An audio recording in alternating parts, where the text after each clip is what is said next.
საქართველო პურის ხორბლის სამშობლოა. ნეოლითურ ნამოსახლარებში გადაჭრილ გორასა და შულავერის გორაზე აღმოჩენილი მარცვლები და თავთავის ნარჩენები 8000 წლის წინანდელია. გასულ კვირას ამერიკის მეცნიერებათა ეროვნული აკადემიის ჟურნალში გამოქვეყნებულ სტატიაში წარმოდგენილია საერთაშორისო მულტიდისციპლინური კვლევის შედეგები, რომლებიც ადასტურებს, რომ საქართველო პურის ხორბლის წარმოშობის დამოუკიდებელი და დღეისათვის დოკუმენტურად დადასტურებული უძველესი კერა მსოფლიოში. სწორედ ამავე ნამოსახლარებში აღმოჩენილი უძველესი მეღვინეობის კვალით. შესაბამისად, საქართველო 8000 წლის პურისა და ღვინის უძველეს კერად მიიჩნევა მსოფლიოში. რას ნიშნავს ეს სტატუსი მეცნიერებისთვის და რა ადგილი უჭირავს ამ აღმოჩენას მიწათმოქმედების გლობალურ ისტორიაში? ნახეთ მირიან ბოქოლიშვილის და ლუკა ჩადუნელის რეპორტაჟში.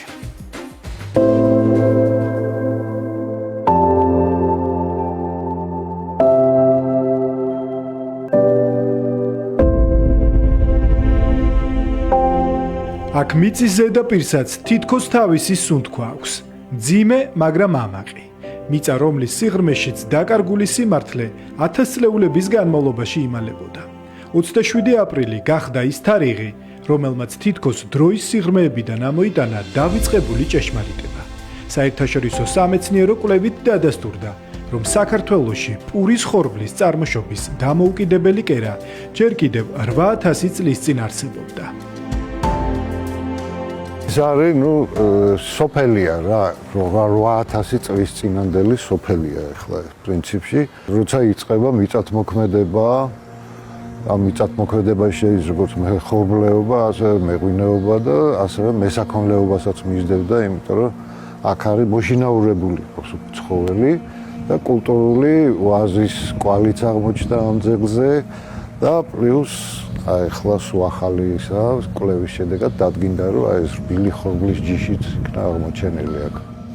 არქეოლოგი მინდია ჯალაბაძე გვიყვება, რომ რბილი ხორბლის კარბონიზებული მარცვლები და თავთავის ღერძის ნაწევრები ამჟამინდელი მარნეულის ტერიტორიაზე, ნეოლითურ ნამოსახლარებში, კერძოდ გადაჭრილ გორაზე და შულავერში აღმოაჩინეს. აქ ქრისტეშობამდე თითქმის 6000 წლის წინ არათუ ადამიანები ოჯახებად ცხოვრობდნენ, არამედ აშენებდნენ საცხოვრის, ქმნიდნენ მიწათმოქმედებისთვის საჭირო ნივთებს და რაც მთავარია, 8000 წლის წინ აქ მოჰყავდათ ხორბალი, რომელიც დღეს კაცობრიობის მთავარ საკვებ პროდუქტს წარმოადგენს. არა მარტო ხორბალია ნაპოვნი, არამედ მიწის დასამუშავებელი და ხორბლის დასაფქვავი, ხელსაფქვავი ქვისგან დამზადებული. ეს არის ახლა შიდა ეზო, რო წარმოიდგინოთ. ეს მოედანი, კიდე ერთი შენობა, ძალიან საინტერესო. ეს სწორედ იმ ორმოებზე სასაწყობე, რასაც ქვია. ყველა თიხით არის ეს ორმოები. ამოღებული ორმო არის იატაკში ამ შენობის და მერე თიხითაა მოლესილი. ანუ რაღაცის შესანახია ეს. აქამდე ითვლებოდა, რომ მარცვლეულის პირველი კულტივაცია ახლო აღმოსავლეთში, ნაყოფიერი ნახევარმთვარის სახელით ცნობილ ტერიტორიაზე უნდა მომხდარიყო. საუბარია თანამედროვე ირანის, ერაყის, თურქეთის, სირიისა და პალესტინის ტერიტორიებზე. უახლესი კვლევით კი საქართველო მიწათმოქმედების მსოფლიო რუკაზე უძველეს და ცენტრალურ ადგილად მოინიშნა. კვლევის შედეგები ამერიკის მეცნიერებათა აკადემიის ჟურნალში გამოქვეყნდა, რასაც მალევე მოჰყვა საერთაშორისო მედიისა და მეცნიერების გამოხმაურება. მათ შორის ფაქტს არქეოლოგიის ლეგენდად მიჩნეული თურქი მეცნიერი მეჰმედ ოზდოღანი გამოეხმაურა. ვაზის დომესტიკაციის ადრეულ მტკიცებულებებთან ერთად ეს აღმოჩენა სამხრეთ კავკასიას წარმოაჩენს როგორც კულტურული და ეკონომიკური განვითარების მნიშვნელოვან ადრეულ ცენტრს. წარმოდგენილი შედეგები მნიშვნელოვნად აფართოებს ადრეული ცივილიზაციის გავრცელების არეალს და ადასტურებს, რომ კავკასიის რეგიონი ნაყოფიერი ნახევარმთვარის ნაწილია. ამ რეგიონის მოსახლეობამ უნდა იამაყოს იმით, რომ მათმა წინაპრებმა მნიშვნელოვანი როლი ითამაშეს ადრეული სოფლის მეურნეობის ჩამოყალიბებაში, ცოდნის რესურსების და გამჭრიახობის შერწყმით. ის რაც ჩვენ გვაინტერესებს. აკადემიკოს დავით ლორთქიფანიძის ხელმძღვანელობით საერთაშორისო მულტიდისციპლინური კვლევა ეფუძნება 8000 წლის არქეოლოგიურ მასალას. მარცვლებს, რომლებიც მიწაში ჩაფლული იყო 1000 წლეულების განმავლობაში და დღეს უკვე პასუხობენ ერთ-ერთ ყველაზე მნიშვნელოვან კითხვას. სად დაიწყო ის, რაც დღემდე ადამიანის ყოველდღიური ცხოვრების განუყოფელი ნაწილია? კვლევაში ქართველ მეცნიერებთან ერთად უცხოელი სპეციალისტებიც მონაწილეობდნენ. შეგვიძლია გადამეტების გარეშე ვთქვათ, რომ გვაქვს 8000 წლის რბილი ხორბალი. ეს არის ერთადერთი შემთხვევა მსოფლიოში, სადაც ხორბალი, ამ შემთხვევაში რბილი ხორბალი და ღვინის წარმოება არის ერთ ძეგლზე, ზერო საქართველოს არის 8000 წლის უწყვეტი კულტურის ქვეყანა. ის რომ საქართველოს ტერიტორია 1000 წლეულების წინ მიწადმოქმედების ერთ-ერთი ცენტრი იყო, ამას მარნეულში აღმოჩენილი და დღეს ეროვნულ მუზეუმში დაცული ექსპონატებიც ადასტურებს.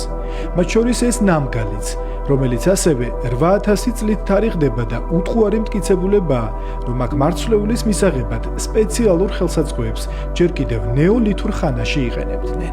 ეს გახლავთ ძვლის ნამგალი, რომელშიც არის ჩანართები, კაჟის ჩანართები, ეს ძალიან საკმაოდ ბასრია და ადვილად ხდება მოჭრა ხორბლის. პროფესორი ნანა რუსიშვილი მრავალი წლის განმავლობაში გამოთქვამდა მოსაზრებას, რომ საქართველო ხორბლის კულტივაციის ერთ-ერთი პირველადი ცენტრი იყო. თუმცა მისი ეს ვარაუდი ახლა უკვე სამეცნიერო მტკიცებულებებით არის გამყარებული. მარნეულში არქეოლოგიური გათხრების დროს ნანახი და შესწავლილი მარცვლეულის ნაშთები ისრაელში ვაისმანის ცნობილ ინსტიტუტში გაიგზავნა. იქ რადიოკარბონული მეთოდით ჩატარებული დათარიღების საფუძველზე დაადასტურდა, რომ საქართველოს ნეოლითური ნამოსახლარები პურის ხორბლის არსებობის მსოფლიოში უძველეს ერთადერთ მტკიცებულებას წარმოადგენს. როგორც მოგეხსენებათ, რბილ ხორბალს აქვს ძალიან დიდი არეალი, მას მოიხმარს ცივილიზებული სამყაროს 95% და ალბათ ძალიან დიდი სიამაყეა, რომ თქვათ, რომ ზუსტად ეს სახეობა პირველად საქართველოში წარმოიშვა საქართველოს ტერიტორიაზე. უფალთან ზიარების მთავარი სიმბოლო პური და ღვინო ქრისტეშობამდე მრავალი საუკუნით ადრე არათუ საქართველოში მოჰყავდათ, არამედ ჩვენი ქვეყანა ამ კულტურის წარმოშობის მთავარი ცენტრი იყო. თავად კვლევის ავტორები ამბობენ, რომ ეს აღმოჩენა მხოლოდ მეცნიერული ფაქტი არ არის. ეს არის ისტორია ხალხზე და მიწაზე, სადაც დღესაც ყვავის ვაზი და მწიფდება ხორბალი, სადაც ადამიანმა პირველად აიღო მარცვალი, გაახარა და გადააქცია საკვებად. ეს იყო არა მხოლოდ სოფლის მეურნეობის დასაწყისი, არამედ მომენტი, როცა ადამიანი გახდა შემოქმედი.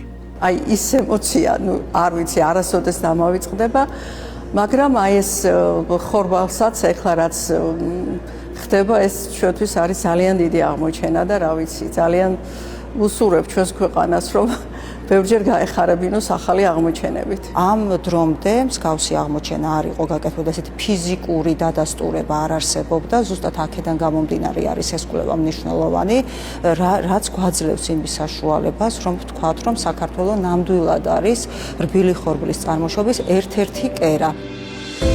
მოსალოდნელია, რომ ახალი აღმოჩენა მარნეულში ტურისტების ინტერესსაც გამოიწვევს. ამიტომ ადგილზე სპეციალური სამუზეუმო სივრცის მოწყობაც იგეგმება. მანამდე კი მოქალაქეებს შეუძლიათ საკუთარი თვალით ნახონ 1000 წლეულების ნამოსახლარი და ადგილი, სადაც ადამიანებმა პურის და ღვინის მოხმარება დაიწყეს. ჩვენ ეს ნამდვილად 100 წლის მანძილზე ვიცოდით, მაგრამ ამის დადასტურება სამეცნიერო დონეზე არის მსოფლიო დონის აღიარება, რასაც ნამდვილად ჩემ თავსაც, ჩემ ქვეყანასაც და ჩვენ ხალხსაც ვლოცავ. მინდა მადლობა გადაუხადოთ თითოეულ ადამიანს, ვინც სული შეიტანა ამ უდიდესი აღიარებისთვის და კიდევ ერთხელ ის რაც ქართველებმა კარგად ვიცოდით, მსოფლიო აღიარება მოიპოვა, რომ ხორბალი და პური არის საქართველოსთან დაწყებული და უძველესი კულტურის კერა არის საქართველოს. მიწა, რომელიც 1000 წლეულების განმავლობაში ინახავდა საიდუმლოს, ახლა გვიყვება ისტორიას პურის, სიცოცხლის და ადამიანის შესახებ. და როცა დღეს ვჭრით პურის ნაჭერს, შესაძლოა ვეხებით იმავე ისტორიის გაგრძელებას, რომელიც 8000 წლის წინ დაიწყო. ეს არის ამბავი არა მხოლოდ წარსულზე, არამედ იდენტობაზე. და ეს ამბავი იწყება აქ.